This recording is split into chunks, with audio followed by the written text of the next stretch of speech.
मी संगीता, वय 32, लग्न झालेलं पण आयुष्य एकटी जगते. माझा नवरा राजेश सिंगापूरला नोकरी करतो. वर्षातून एकदा कधी दोनदा येतो, तेही फक्त 8-10 दिवस. नंतर पुन्हा वर्षभराची शांतता. घरात फक्त मी, भिंती आणि विचार. दिवसभर ऑफिसचं काम, संध्याकाळी घरी येऊन जेवण करायचं, मग टी व्ही लावायचा. पण टी व्ही पाहता पाहता मन भरून यायचं. कधी पुस्तक उचलायचे, पण शब्द डोळ्यांसमोर तरंगायचे, अर्थ लागायचा नाही. रात्री अंथरुणावर पडल्यावर सर्वात जास्त एकटेपणा जाणवायचा. राजेशचा फोन यायचा. कशी आहेस? मी ठीक आहे म्हणायचे, पण आतून काहीतरी चिरकायचं. माझी मैत्रीण नेहा खूप जवळची. आम्ही कॉलेजपासून एकत्र. तिचं लग्न 3 वर्षापूर्वी रोहनशी झालं. रोहन उंच, देखणा, शांत स्वभावाचा माणूस. नेहा नेहमी सांगायची, रोहन फार चांगला आहे संगी, पण कामात इतका बुडालेला असतो की कधी कधी वाटतं मी एकटीच आहे. मी हसून ऐकायचे, पण आतून मला समजायचं तिचं दुःख, कारण माझंही तसंच होतं. एक दिवस नेहाचा फोन आला. संगी, उद्या संध्याकाळी आमच्या घरी ये ना. माझ्या आईवडिलांना भेटायला येतात. रोहनही सुट्टीवर आहे. तुझ्यासाठी स्पेशल डिनर करतो आम्ही. तिचा उत्साह ऐकून मी हसले. एकटेपणात कंटाळा आला होता. हो नक्की येईन, म्हणून मी फोन ठेवला. दुसऱ्या दिवशी ऑफिस संपल्यावर मी घरी गेले. कपडे बदलले. साधी निळी सलवार कमीज घातली. आईने दिलेली छोटीशी बिंदी लावली. आरशात पाहताना स्वतःलाच विचारलं, किती दिवस झाले कोणाला असं सजून दिसले नाही. हलकं स्मित करून निघाले. नेहाच्या फ्लॅटवर पोहोचले तेव्हा 7:30 वाजले होते. नेहाने दार उघडताच मला घट्ट मिठी मारली. अरे वा, किती सुंदर दिसतेस तू आज, ती म्हणाली. आत शिरताच स्वयंपाकघरातून रोहन बाहेर आला. पांढरा टी शर्ट, काळी ट्रॅक पॅन्ट, कसे थोडे ओले, नुकताच आंघोळ केल्यासारखे. त्याने हसत हसत म्हणाला, संगीता, किती दिवसात दिसलाच नाहीस, कशी आहेस? त्याचा आवाज खोल आणि मऊ होता. डोळ्यात एक वेगळं स्मित होतं. मी लाजल्यासारखे हसले. मी ठीक आहे रोहन, तुम्ही कसे आहात? आता तू आलीस तर बरं वाटतंय, तो हलक्या आवाजात म्हणाला. मी क्षणभर थबकले. नेहा स्वयंपाकघरात गेली होती, त्यामुळे ते शब्द फक्त मला ऐकू गेले. जेवणाची तयारी चालली होती. नेहाच्या आईवडिलांशी बोलताना वेळ छान गेला. पण जेव्हा सर्व जेवायला बसलो तेव्हा माझं लक्ष रोहनकडे जायचं. तो शांतपणे जेवत होता, पण अधूनमधून नजर भेटायची. मी लगेच नजर खाली करायचे. मनात विचार यायचा, संगी, काय चाललंय तुझ्या डोक्यात? तो नेहाचा नवरा आहे. जेवण झाल्यावर नेहाचे आईवडील लवकरच झोपायला गेले. आम्ही तिघे बाल्कनीत बसलो. हवेत थंडी होती. नेहा फोनवर बोलत होती, कदाचित ऑफिसच्या कामाची गोष्ट. मी आणि रोहन बाजूला बसलो होतो. संगीता, तुला खरंच एकटं वाटतं का? त्याने अचानक हलक्या आवाजात विचारलं. मी त्याच्याकडे पाहिलं. त्याचे डोळे माझ्यात खोल शिरले होते. मी एक दीर्घ श्वास घेतला आणि म्हणाले, खूप वाटतं रोहन. दिवस तर कसे तरी काढते, पण रात्री रात्री खूप आठवण जाते. राजेश दूर आहे, बोलतो खरं, पण स्पर्श, जवळीक हे सगळं नाही. कधी कधी वाटतं मी पूर्णपणे एकटी आहे. तो शांतपणे ऐकत होता. मग हलकेच म्हणाला, मला समजतं. नेहा खूप चांगली आहे. तीही कामात व्यस्त असते. कधी कधी मलाही वाटतं की आयुष्यात काहीतरी कमी पडतंय. त्याने आपला हात माझ्या हाताजवळ आणला. फक्त 1 सेकंद स्पर्श झाला, पण त्या स्पर्शात माझ्या शरीरात एक वेगळीच लहर गेली. मी हात काढून घेतला नाही, फक्त शांत बसले. तुम्ही दोघं खूप छान आहात, मी विषय बदलण्यासाठी म्हणाले. तो हसला. छान दिसतोय, पण आतून काय चाललंय हे फक्त आपल्यालाच माहिती असतं ना. नेहा फोन ठेवून आली. आम्ही तिघे आणखी थोडं बोललो, पण माझ्या मनात रोहनचे ते शब्द आणि तो स्पर्श घोळत होते. रात्री 10:30 वाजता मी घरी परतले. गाडीत बसून येताना सतत त्याचे डोळे डोळ्यांसमोर येत होते. घरी आल्यावर दार लावून आरशासमोर उभे राहिले. गाल लाल झाले होते. हृदय जोरात धडधडत होते.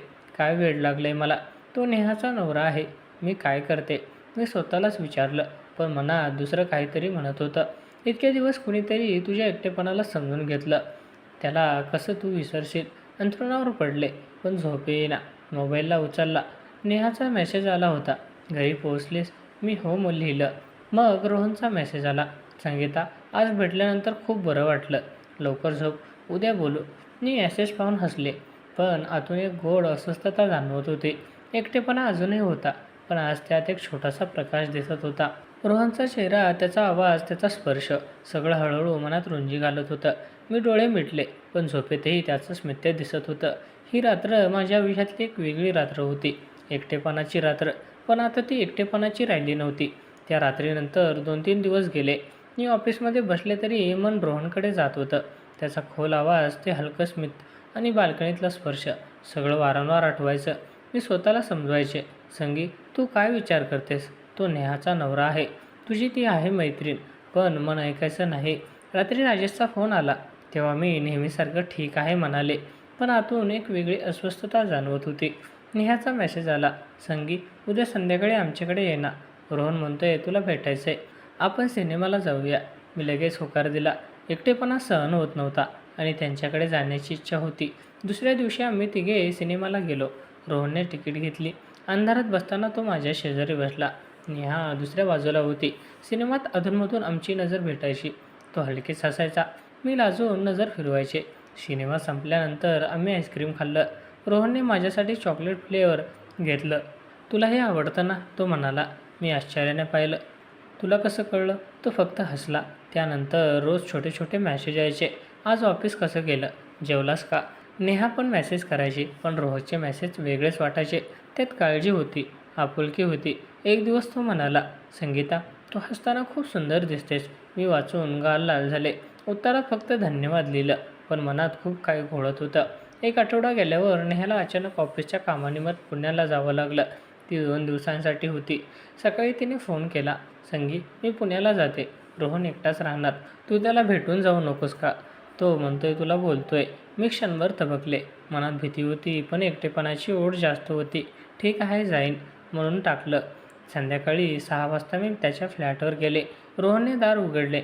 आज त्याने हलकी ग्रे शर्ट आणि जीन्स घातली होती. केस नीट विस्कटलेले. ये संगे आत ये, तो हसून म्हणाला. घरात शांतता होती, फक्त आम्ही दोघं. तो स्वयंपाकघरात गेला. मी पास्ता बनवला आहे, तुला आवडेल अशी आशा आहे. मी त्याच्या मागे गेले आणि पाहत राहिले. तो सहजतेने काम करत होता. आम्ही बोलत होतो. मी माझ्या एकटेपणाबद्दल सांगितलं. राजेश दूर असतो, रोहन बोलतो पण जवळ येत नाही. कधीकधी रात्री रडू येतं, कोणाशी बोलावं तेही कळत नाही. तो ऐकत होता. जेवण प्लेटमध्ये वाढून म्हणाला, मला पूर्ण समजतं संगीता. नेहा चांगले आहे, पण तीही आपल्या कामात व्यस्त असते. मीही कधीकधी रात्री एकटा बसतो आणि विचार करतो, आयुष्य असंच चालत राहणार का? आम्ही जेवायला बसलो. बोलता बोलता त्याने माझा हात हातात घेतला. यावेळी हात काढून घेतला नाही. त्याचे बोट माझ्या बोटांमध्ये हळूहळू गुंतले. माझ्या शरीरात एक मंद लहर पसरली. तू खूप मजबूत आहेस, तो हलक्या आवाजात म्हणाला. पण कधीकधी मजबूत राहण्याची गरज नसते, कुणीतरी समजून घ्यायला हवं. मी डोळे खाली केले. रोहन हे बरोबर नाही ना? नेहा, तो मध्येच म्हणाला. माहीत आहे, पण तुझ्या डोळ्यात जे दुःख दिसते ते पाहून मला सहन होत नाही. तू हवाहवासं खुश असावंसं वाटतं. जेवण झाल्यावर आम्ही सोफ्यावर बसलो. टी व्ही लावला होता, पण कोणाचं लक्ष नव्हतं. तो जवळ सरकला. त्याने माझ्या केसांवर हात फिरवला. तू खूप सुंदर आहेस संगीता, आतून आणि बाहेरूनही. माझ्या गळ्यात एक गोड शिरशिरी आली. मी त्याच्या खांद्यावर डोकं टेकवलं. तो हळूहळू माझ्या पाठीवर हात फिरत होता. स्पर्श मऊ होता, प्रेमळ होता. मला तुझ्यासोबत असताना बरं वाटतं. मी कुजबुजले. तो म्हणाला, मलाही. तुझ्या जवळ येताना वाटतं की आयुष्यात काहीतरी नवं सापडलंय. आम्ही तासभर बोलत होतो. मनातील सगळे विचार सांगत होतो. तो ऐकत होता, समजून घेत होता. कधीकधी हसत होता, कधी गंभीर होत होता. त्याचे डोळे माझ्यात खोल शिरत होते. मी त्याच्या चेहऱ्याकडे पाहत राहिले. त्याची मान, त्याची ओठ, त्याची हनोटी सगळं आकर्षक वाटत होतं. रात्री 10 वाजता मी घरी जायला निघाले. दारात तो मला जवळ घेऊन म्हणाला, उद्या पुन्हा ये, एकटी राहू नकोस. मी होकार दिला. घरी आल्यावर आरशासमोर उभे राहिले. गाल लाल झाले होते. हृदय चुरचुरात धडधडत होतं. मनात अपराधीपणा होता, पण त्याचबरोबर एक गोड भावना होती. जणू वर्षानुवर्षाचा एकटेपणा हळूहळू विरत चालला होता. दुसऱ्या दिवशी नेहा परतली, पण आता सगळं बदललं होतं. रोहन आणि माझ्यात एक गुप्त भाषा तयार झाली होती. नजरानंतर छोटेसे मेसेज, हसणं, प्रत्येक गोष्ट हळूहळू जवळीक वाढत होती. मी स्वतःला विचारायचे, हे कुठे जाईल? पण उत्तर मिळायचं नाही. फक्त त्याची आठवण यायची आणि मन भरून यायचं. नेहा परत आल्यावर 2-3 दिवस सगळं सामान्य वाटत होतं, पण आतून काहीतरी बदललं होतं. रोहनचे मेसेज यायचे, मी उत्तर द्यायचे. नेहाशी बोलताना मी नेहमीसारखे हसायचे, पण मनात एक गुंतागुंत वाढत होती. संगी तू काय करतेस, असं स्वतःला विचारायचे, पण उत्तर मिळायचं नाही. एकटेपणा आता पूर्वीसारखा नव्हता. त्यात एक गोड अस्वस्थता मिसळली होती. एक आठवडा गेल्यावर नेहा पुन्हा ऑफिसच्या कामानिमित्त मुंबईला जावं लागलं. यावेळी ती 3 दिवसासाठी होती. सकाळी तिने फोन केला, संगी मी मुंबईला जाते, रोहनला एकटं सोडून जाते, तू त्याच्याकडे जाऊन भेटून ये ना, त्याला तुझी कंपनी आवडते. मी फोन ठेवल्यावर बराच वेळ बसून राहिले. मनात भीती होती, अपराधीपणा आणि ओढही. 3 भावना एकत्र झाल्या होत्या. संध्याकाळी रोहनचा फोन आला, संगीता येशील का आज? घरी एकटं वाटतंय. त्याचा आवाज थोडा थकलेला वाटला. मी क्षणभर थांबले आणि म्हणाले, हो येईन. फ्लॅटवर पोहोचले तेव्हा तो दारातच उभा होता. आज त्याने साधी काळी टी शर्ट आणि ट्रॅक पॅन्ट घातली होती. डोळ्यात एक वेगळीच ओढ होती. मी आज शिरताच त्याचे हलकेच मला जवळ घेतलं. ही मिठी आधीपेक्षा जास्त टिकली. त्याच्या छातीवर डोकं ठेवल्यावर त्याचं हृदय जोरजोरात धडधडत असल्याचं जाणवलं. संगी, तू आलीस म्हणून बरं वाटलं. तो कुजबुजला. आम्ही सोफ्यावर बसलो. त्याने चहा आणला. बोलता बोलता मी माझ्या मनातील सगळं सांगितलं. रोहन, राजेश दूर असतो. मी खूप प्रयत्न करते एकटे राहण्याचे, पण रात्री अंधारात बसल्यावर भयंकर एकटेपणा जाणवतो. कुणाला सांगावं हेही कळत नाही. तो माझ्या हातात हात घालून ऐकत होता. मला समजत नाही संगीता. मी नेहाला खूप प्रेम करतो, पण कधीकधी वाटतं की आपल्या आयुष्यात भावनिक जवळीक कमी पडते. तुझ्याशी बोलल्यावर, तुझ्याजवळ बसल्यावर वाटतं की मी खरंच जिवंत आहे. त्याचे शब्द ऐकताना माझ्या डोळ्यात पाणी आलं. मी त्याच्याकडे पाहिलं. त्याने हळूहळू माझ्या गालावर हात फिरवला. रडू नकोस, मी आहे ना. त्याचा स्पर्श इतका मऊ होता की माझं सगळं दुःख वितळल्यासारखं वाटलं. आम्ही बाल्कनीत गेलो. बाहेर थंड हवा वाहत होती. तो माझ्या शेजारी उभा राहिला. हळूहळू त्याने आपला हात माझ्या खांद्यावर ठेवला. मी त्याच्या खांद्यावर डोकं टेकवलं. आम्ही बराच वेळ असं शांत उभे होतो. शब्दांची गरज नव्हती. फक्त एकमेकांच्या उपस्थितीने सगळं बोललं जात होतं. तुला मिस करते मी. मी हलक्या आवाजात म्हणाले. मी तर रोजच तुझी आठवण काढतो. तो उत्तरला. तुझं हसणं, तुझं बोलणं, तुझ्या डोळ्यातलं दुःख सगळं. मग आता आत आलो. सोफ्यावर बसलो. त्याने मला जवळ ओढलं. आमचे ओठ एकमेकांना हळूच भेटले. पहिली किस मऊ, भावनांनी भरलेली, लांब. माझ्या शरीरात एक गोड शिरशिरी पसरली. मी त्याच्या मानेभोवती हात टाकले. तो माझ्या केसात बोट फिरवत होता. किस संपल्यानंतर आम्ही एकमेकांकडे पाहत राहिलो. त्याचे डोळे प्रेमाने भरलेले होते. हे बरोबर नाही रोहन, मी डोळे खाली करत म्हणाले. माहीत आहे, पण प्रेम कधीकधी नियंत्रणात राहत नाही संगीता. तुझ्याशिवाय आता राहू शकत नाही मी. त्याने माझ्या कपाळावर किस केली. मग घट्ट मिठी मारली. आम्ही तासभर असेच एकमेकांना धरून बसलो. तो माझ्या कानात हळूहळू बोलत होता. तू माझी ताकद आहेस. तुझ्या एकटेपणाला मी दूर करेन. तुला कधी एकटे पडू देणार नाही. माझ्या मनात वादळ उठलं होतं. एकीकडे अपराधीपणा, दुसरीकडे प्रेमाची ताकद. नेहाची आठवण यायची आणि डोळे भरायचे. पण रोहनचे स्पर्श, त्याचे शब्द, त्याची काळजी, हे सगळं माझ्या वर्षानुवर्षाच्या एकटेपणाला हळूहळू विरघळत होतं. रात्री उशिरा मी घरी परतले. घरी आल्यानंतर अंथरुणावर पडले. त्याची आठवण येत होती. त्याचे स्पर्श, त्याची किस, त्याचे शब्द, सगळं मन भरून टाकत होतं. राजेशचा मेसेज आला. कशी आहेस? मी ठीक आहे लिहिलं, पण आतून मी ठीक नव्हते. मी प्रेमात पडले होते. चुकीच्या वेळी, चुकीच्या माणसाशी. पण प्रेम खरं होतं. दुसऱ्या दिवशी आम्ही पुन्हा भेटलो. पार्कमध्ये गेलो. हातात हात घालून चाललो. छोट्या छोट्या गोष्टींवर हसायचो. तो मला आईस्क्रीम घेऊन देत होता. मी त्याला आवडते गाणं ऐकत होते. प्रत्येक क्षण भावनांनी भरलेला होता. तिसऱ्या दिवशी नेहा परत येणार होती. त्याआधी रोहनने मला घट्ट मिठी मारली आणि म्हणाला, संगी, हे जे चाललंय ते आपलं आहे. मी तुला कधी दुखावणार नाही. फक्त तुझ्यासोबत राहू दे. मी डोळ्यात पाणी आणून होकार दिला. मनात वादळ होतं, पण त्याचबरोबर एक अनोखी शांतीही होती.